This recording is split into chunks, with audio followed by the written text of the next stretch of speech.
Alrighty there. Well, hey, good morning. I'm not sure. Did y'all get the 30-second opening and then it stopped?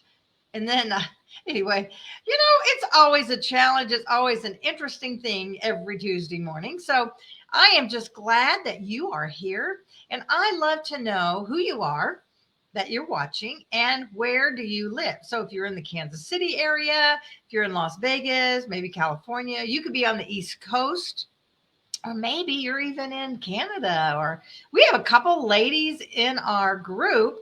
I don't know that they've been on because of the time change thing, but we have a couple ladies in England, couple gals in Australia. And I know, let's see. So it is 9:30 here. So if I add 4 hours, that's 10, 11, 12, and then you turn it to the opposite. So 12 our daytime is there 12 midnight.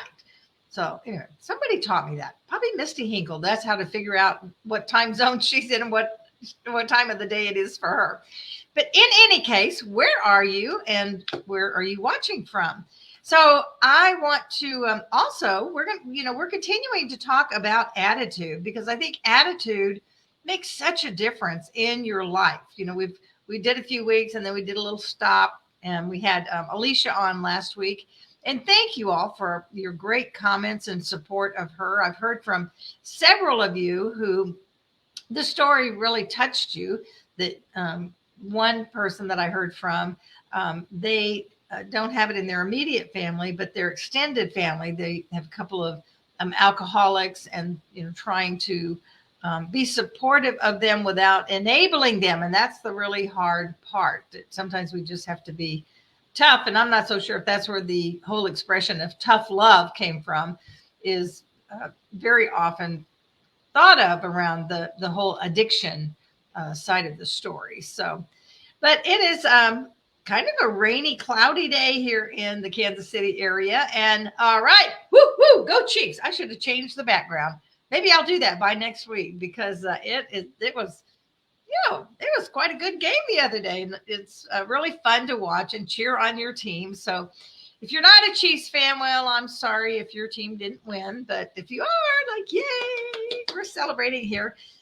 Now that I think about it, I'm just like a moment short. I could have worn my red today, could have changed the red background. But whatever the case is, I'm glad that you're here. And we're going to be continuing, as I said, we're going to continue talking about attitude. And today's subject is around the fact of what causes us. Yeah, Kathy, woohoo, go Chiefs. What causes us to crash? Sometimes you can be going along and, life's going fine, life's good, whatever it is. And what causes you to crash? And there's those inward things that happen, and there's outward. And today, we are talking about those inward things that cause us to crash or to have that shift in our attitude. Now, let me see here. I can root for the Chiefs depending on who they are playing. Oh, gotcha. Gotcha. I don't really care about any other teams, so it's always just the Chiefs for me. Mainly because I'm not really a big football fan. And I'm not really a sports fan. I like Royals baseball and I like Chiefs football, being loyal. I really couldn't even get in when I was in Vegas. I just couldn't go for the Vegas team. Sorry, the Raiders just didn't do it for me. But I always stay true to the Chiefs. Good or bad, and the Royals, bless their heart, Lord, please, they need some help. Hope they're going to make some changes this year that put us in a better light. Hey, Mary Ellen, how are you? Good to see you. The Facebook user that says I can root for the Chiefs, who are you? Because it does not show me a name. It's so much nicer to address you in person. So in any case, so we're going to talk, and we're continuing to walk through this book by John Maxwell, The Winning Attitude. And, I've had this book at least 20 years, if not before. I actually probably should look up and see. But I think this might be a reprint. But I read it in my early Mary Kay days. And I started Mary Kay back in the day in 1992.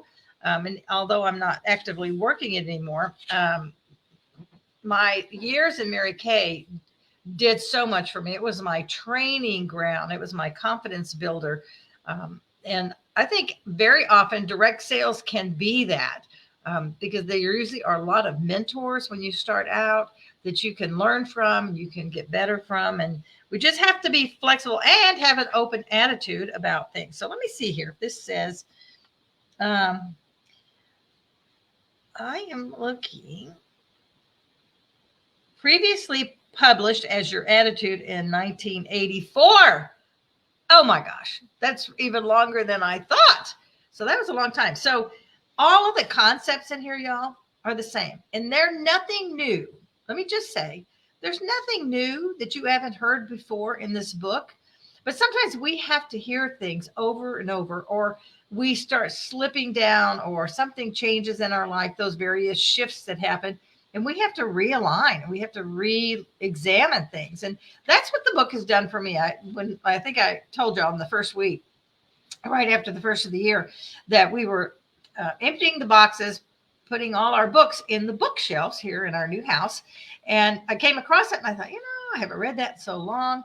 And I'm going to be really, really honest with you guys, because part of what I was reading in here this week to share with you is talking about those things that cause us to slide, to go from joy and happiness sometimes to feeling positive things, to all of a sudden just have a shift. And all of a sudden you're looking at things more negatively, or I don't know, you just lose a little bit of your happiness, or your, I don't know, feeling good about where you are. And those things, like I said, there's inward things that crash you down, and there's outward. And as I've been reading through the book and stuff, I suddenly dawned on me that I don't think, and I hate to admit this because I love to learn, I love to grow. That's part of part of what I do is encouraging women, to mentoring women to build themselves up, to empower themselves. And one of the best ways you do that is, of course, growing.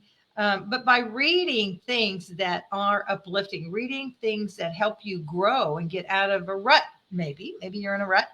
But by reading this and going back to this, I realized that, y'all, I don't think that I read, this is awful. I just even hate to admit this.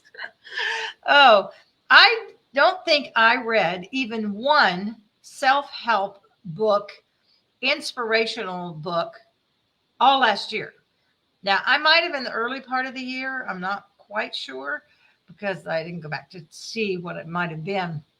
But I know since about May, I didn't.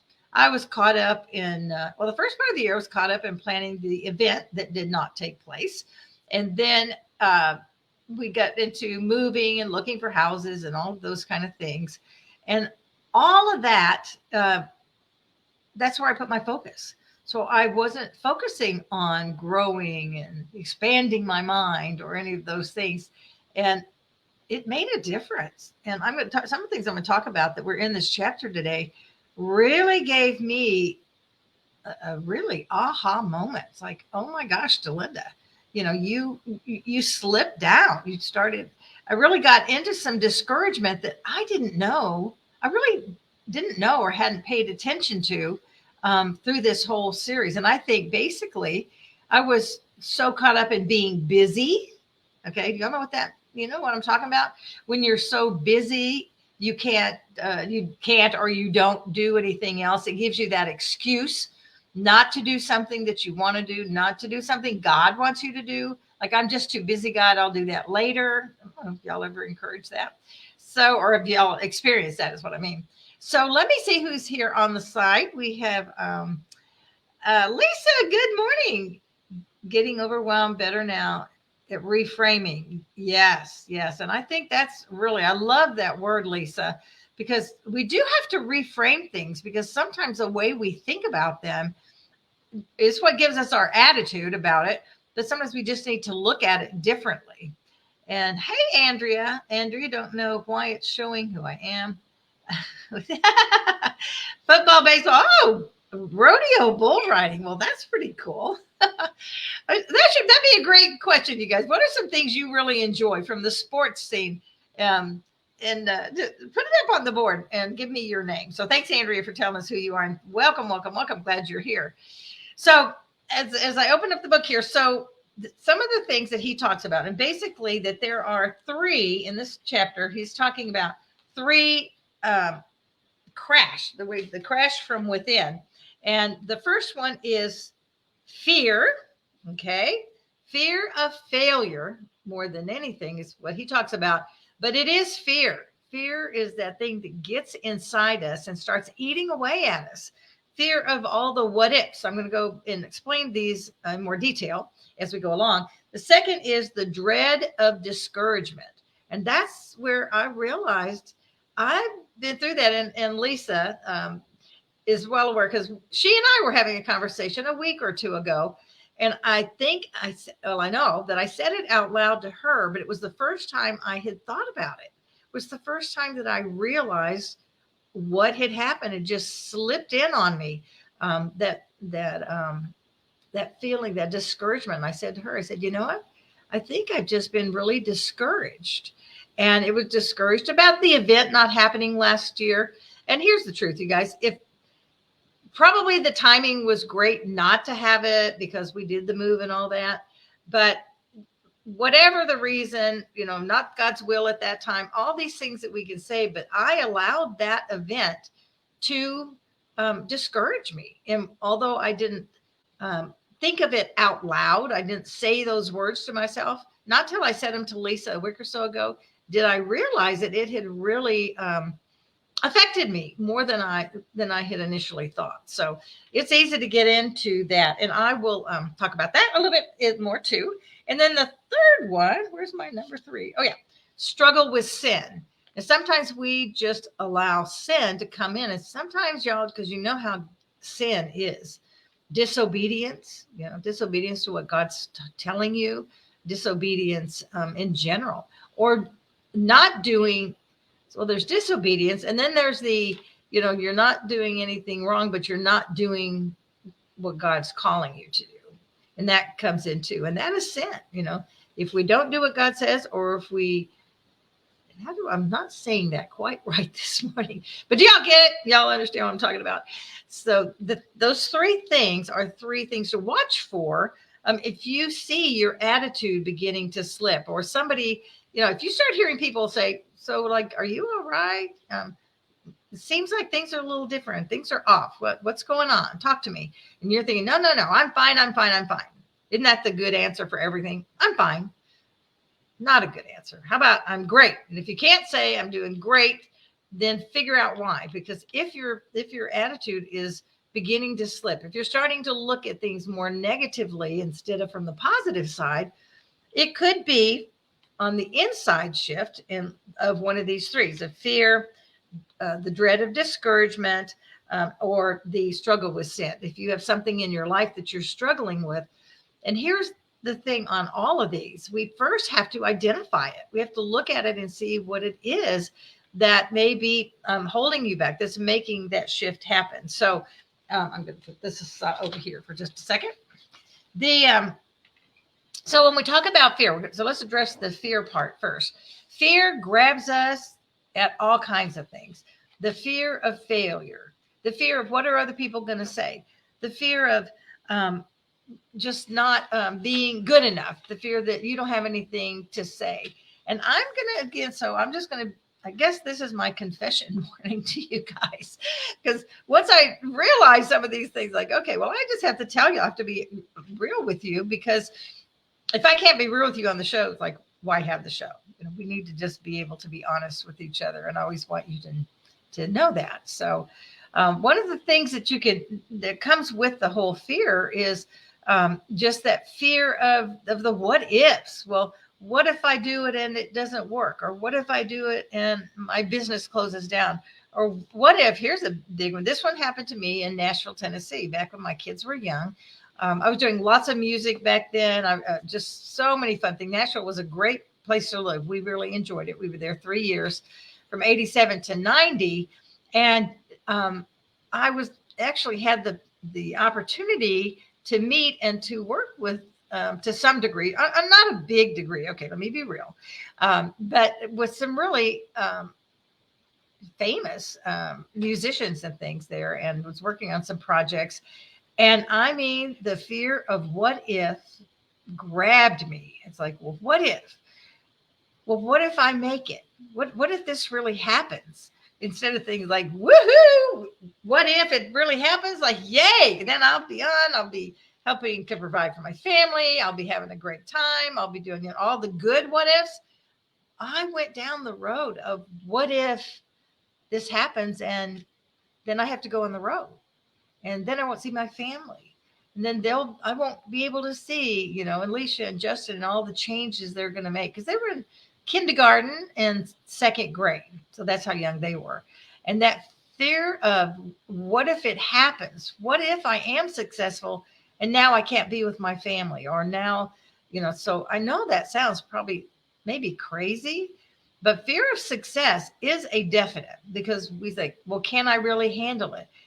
Could I really handle being out on the road? And now I'm thinking, oh, you dummy. It would have all resolved itself. God takes care of us at every level where we are. And had it happened, had I not stepped back, which I did, I stepped back because I thought my family's my most important thing, which it is my priority, of course. And y'all know that.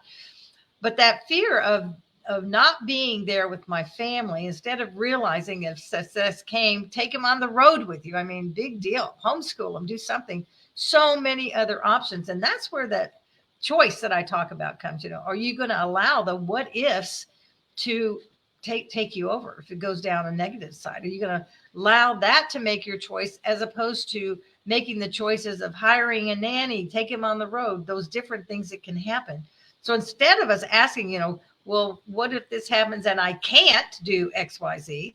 How about we say, what if this happens and now I can do whatever that is? Do what God's called you to do. Enjoy the journey to do that. So there's other things that Haight brings out here too. If we think of all the what ifs, imagine what if Thomas Edison hadn't gone ahead and kept trying. Somebody else would probably come along and done it. But Thomas Edison is responsible for so many inventions that we live with every day, including the light bulb, movies. What if the Wright brothers hadn't continued believing that an airplane could fly? One of the people he brought up in here was Caruso, a fabulous, oh my gosh, beautiful voice, tenor voice. Let me see, what was it? I can't remember right now. Can't remember his first name. But anyway, is it Mario Caruso? Anyway, Caruso, if you ever get a chance, if you don't know who he is, go listen to something that he sings. He was like the Pavarotti, the early Pavarotti. And his first voice teacher said, you really don't have the ability to sing. And she told him not to sing. But he didn't listen. He didn't listen, even though, and every successful person, y'all, has had failures. That fear of failure, they felt the fear, but they went and they did it anyway. So here's something to consider. If you're not failing, then you're not doing anything. I mean, that is just it. Because you're not going to get it the first time. It's going to take over and over. And how many times will it take until it happens? And how many times are you willing to keep trying? And since I've been in the networking arena, I have met lots and lots of people, lots and lots of women, and just through different, online as well. We have an online networking today. I'll finish up the show with that. But as I've met all these women and gotten close to many of them, what I've realized is so many give up, y'all. So many give up before they've really given it a chance. It's like, okay, well, if I make 10 phone calls and everybody says, no, this must not be for me. Well, no, sometimes it's going to take more than that. Are you willing to hang in there? Is this fear of failure just grabbing you? It's like clenched your heart and you just don't feel like you can go on. It often is, the success is right around the corner. If you can just continue, really step out, be bold. That's my word this year. Well, 2 words, but bold in there.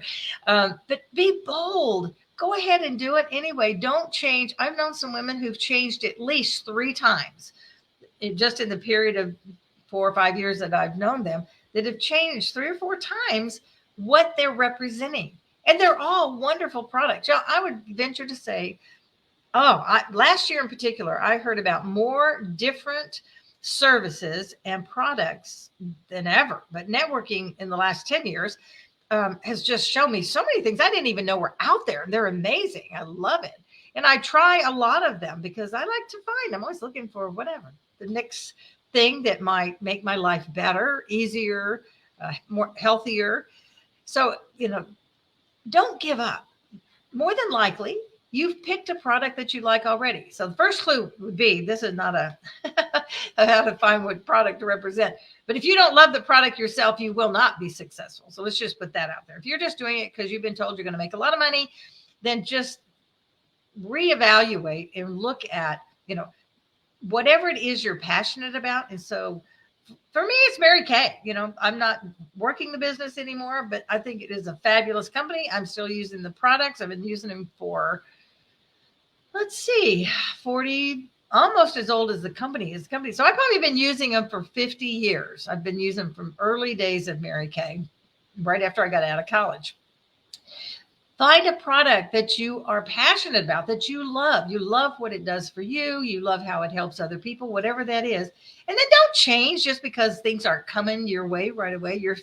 And don't be afraid to start because you're afraid you're going to fail. All right. So fear of failure. I've spent a lot of time on that one because that is the one that grabs most people. I mean, most women that I hear, we had a church beginning to get to know each other kind of class thing on Sunday morning.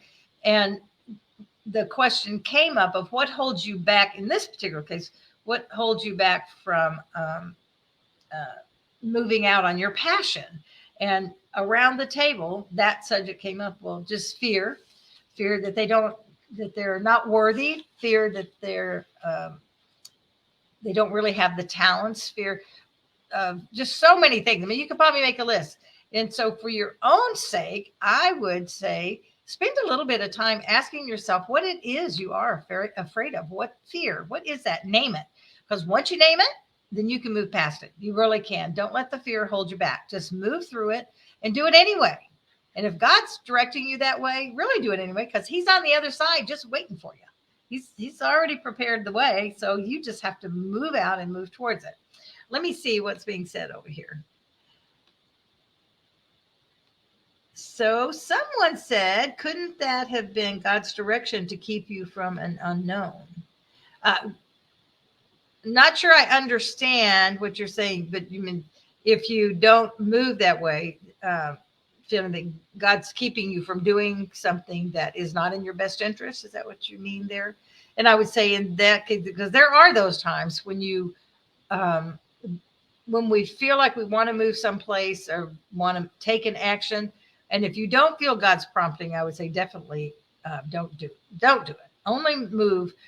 I have a rule to myself. I haven't always followed it, as I might say, but I have a rule to myself that if I don't have peace, I'm not going to do it. So I can be looking at something and, two or three choices. And if I'm still in angst, if I just can't decide, then I choose not to decide until I feel God's peace. And that's just the way. I see. Okay. Thanks, Andrea. Has to do with your fear and stepping back from going on the road. And yeah, it probably was my fear. That's for sure. In going on the road and maybe what was ahead. But I feel that I allowed that fear to hold me back as opposed to stepping into it. Remember when the Israelites were after they left Egypt and they were crossing the Red Sea, God just opened the sea up and the winds blew and dried up the land so they could walk across. Instead of being all muddy and stuff, he dried it up. But when they were crossing into the promised land, they wandered for 40 years, wandered in the wilderness, and it finally became time. They finally were getting ready to go into the promised land. And this time, God just didn't open the waters. He made them, he's the priest. If y'all haven't read this story, it's really great. It's a, great inspiration and way to look at things. So God had the priests go before the people, and they had to put their foot in the water. And once they put their foot in the water, then God moved the waters out of the way.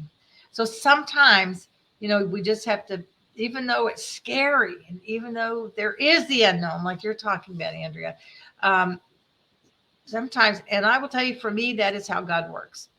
I'd have to really think about it, but I don't recall that he ever just parted the waters and I walked through. I've always had to put my foot in the water first and take the risk. Be willing to take the risk on what you believe in, on what you believe God's telling you to do, on your business, whatever that is. Give it thought and plan it. Look at those things. I'm not saying be reckless, but take a risk and just put your foot in the water and see what that is. And don't let the fear hold you back. Let's see, Kathy, when it's wrong, you can't force it. When it's right, you can't stop it. Absolutely. He is in control. And we have a responsibility to move forward, to do that, to keep growing, to keep learning. So on the second one, that dread of discouragement. Now, discouragement can come, and John uses the illustration of Elijah. Now, I don't know if y'all know, and I may not get it exactly right, but the essence of it is this. So Elijah was a prophet back in the early days of the Bible. And God had him call all the other priests of all the other religions to come, and it was a big test. What God of all the gods was going to do this miracle?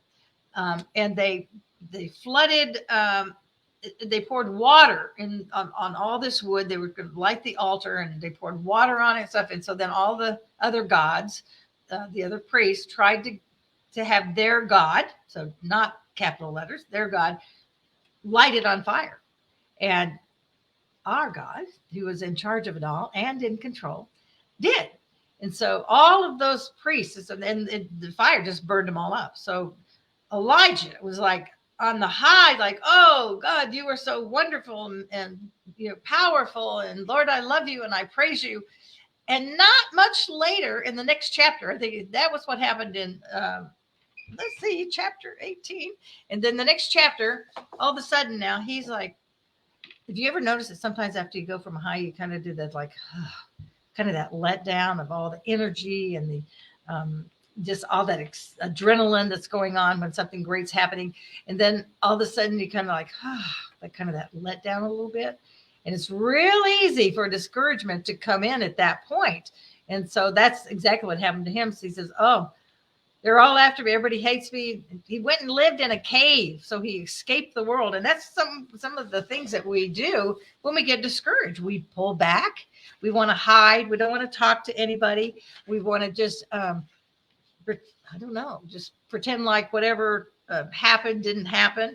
And one of the things that he says here is that, and I will give you that. What did he? Kings. Okay, so it was in 1 Kings 18 where that was the high of God's glory and majesty there, and then by 1 Kings 19, Elijah was hiding in the cave. So it's kind of an interesting story if y'all want to check that out. But allowing discouragement to keep you from your purpose, to allow your discouragement to keep you from being all that you can be. It may keep you from reading anything inspirational. It may keep you from going to your networking meetings where you get lifted up. Finding those places to go to that give you, that actually I think give you energy, and they give you new things to think about. They provide growth. Hanging around with those kind of people that do that for you as well. And then that will just dissipate. It will do. And the other thing to really do in that case, whether it's fear or discouragement, excuse me, is to take action. If you will just begin to take action, plan your next something. What is it that you could do to take just a little bit of action? Go to the library, go to Google, go to iBooks, read a book, find something to watch on TV. Go find some YouTube videos that will encourage you and give you ideas. Because sometimes you just need an idea. Would you agree? You think that sometimes you just need an idea? And let's see. Mary Helen says, when you have a health issue that can prevent you from succeeding until you feel better. And those of you that do struggle with health issues, you're right, Mary Helen. I think that is very, very easy to get discouraged. But if you can just do a little bit of something just to keep you from going further down that road, it will really help. Um, the I love it when Lisa was talking about reframing. I'm going to go back up here and read hers. I love the word reframing. Although I don't feel that I fall into negative attitude, I do believe that the idea of discouragement is where I've been for the past year and a half. Yes, and I love that you bring that up, Lisa, because I know you've through the years gone through some health challenges, as has Mary Helen, and it's bound to be discouraging. And when that happens, that's where that reframing and that's where Lisa came up with her whole plan on looking at time in a different way. You know, many of us, I don't do well with the time management courses or classes that force you, or they want you to do it a certain way and keep certain things. You should do this in the morning because your brain's at a better place here. You know, there's a lot of good teaching out there, but that never really worked for me so much. And what Lisa has done through the years is to figure out a different way to be able to still do something, to still do action, and do it within the framework of what your life is. So if you're dealing with a health issue, finding those ways that enable you to still do something, to still be working towards your passion. So trying to move past the discouragement, because I think we all get discouraged at times. You know, things don't go exactly the way you want to, you get discouraged. Well, you know, from our talk last week with Alicia here, when Alicia was going through that, and we were going through the whole intervention thing. That's also the year that we lost our biggest client and we had to close down our company. It was a year of, oh my gosh, it all turned out good. Okay, you know what I'm saying? Like, the Lord is amazing. He is the ultimate redeemer. He can redeem anything. But it was definitely a time it would have been easy. And there were discouraging moments and there were frustrating times, for sure, no doubt. But not giving up, not giving into it. You know, the fear of the unknown. We had no idea. You know, where was our income going to come? How were we going to help her with treatment? There was just so many things that were going on. 2011, I would say, just was on one side. So here's attitude for you. On the one side, it was a horrible year. Okay. It was so many changes, so much going on, so much to have to deal with. But on the other side, because now it's through the trust in Christ who brought us through it all, and where we are now is an amazing thing. And the relationship I have with Alicia, and where we are just in our lives. But there's always going to be a struggle, y'all. I think that's just part of it. And when we learn to work through those times of discouragement and work through the fear, then on the other side is better. We get there, and then we have the joy and the peace that comes. So when you begin to lose your peace, for me, that's my telltale sign, is when I begin to lose the peace, when I feel that I just don't have that peace of Christ within me.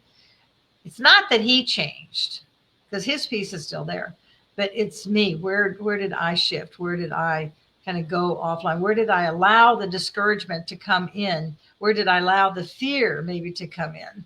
So this is your year. Whatever your word is, there's so many great words out there. I just loved it when you all shared that with me. But look at your word. Focus on your word, and how are you going to allow that word to take you beyond, to take you beyond the discouragement and the fear and the negativity, and find one step. If you're in discouragement right now, actually, no matter where you are, if you're in fear or discouragement, or you realize that you've let some sin into your life that's pulling you down, then just take one step.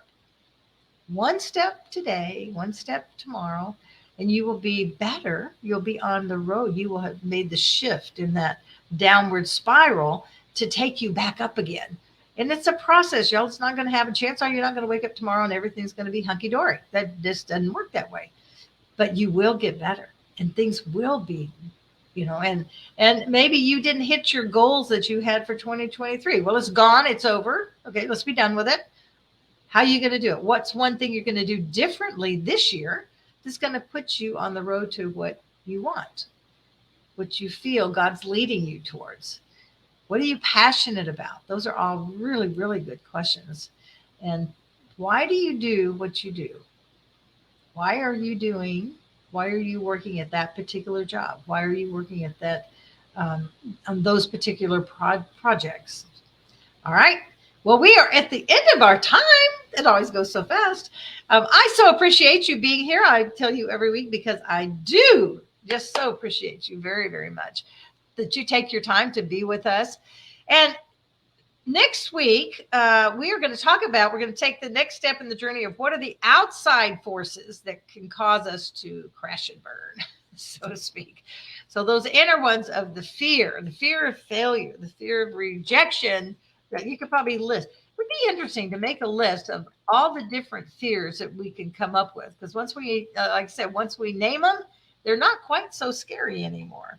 So that fear of the discouragement piece, and then the sin. Those top three things are the things that work on us within. So what are the ones that work on us from without?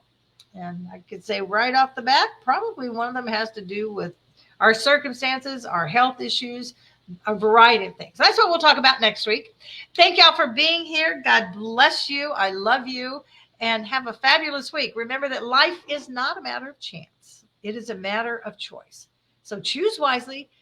Go out and make it a fabulous week and take one step towards your passion. One step towards your passion this week. All right. Take care now. Bye.